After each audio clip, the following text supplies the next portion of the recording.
En hiver, 3 problèmes se posent pour l'électricité.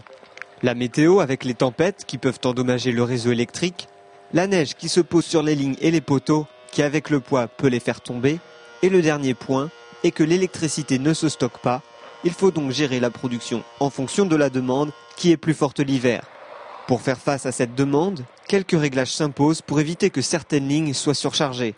Quand arrive l'hiver, on fait des actions spécifiques à la fois dans les transformateurs, dans les postes, et puis sur les réseaux pour permettre, par quelques réglages, qu'ils supportent mieux une charge supérieure d'électricité qui va leur être demandée. On effectue de l'équilibrage de réseaux basse tension dans les rues, suite à ce que les gens se sont plaints de chute de tension ou où il y a eu malheureusement coupure de courant. On essaye d'équilibrer au mieux le réseau pour pouvoir que les gens ne soient plus embêtés.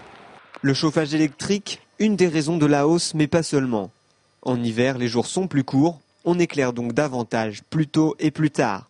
On cuisine plus de plats chauds, notamment en utilisant son four, mais également d'autres appareils électroménagers, comme le sèche-linge. Difficile en effet de faire sécher son linge sur un fil comme en été. Le surplus de consommation en hiver est donc bien visible. Alors cette courbe représente la consommation d'électricité sur l'année. Le phénomène climatique traditionnel, il fait froid, il fait chaud, plus chaud, et puis là ça recommence, on rentre dans l'hiver, donc évidemment plus de consommation l'hiver que l'été. En Vendée l'an dernier, lors du plus fort pic pendant l'hiver, la consommation était telle que c'est la totalité de la production d'une centrale nucléaire qu'il a fallu pour satisfaire la demande.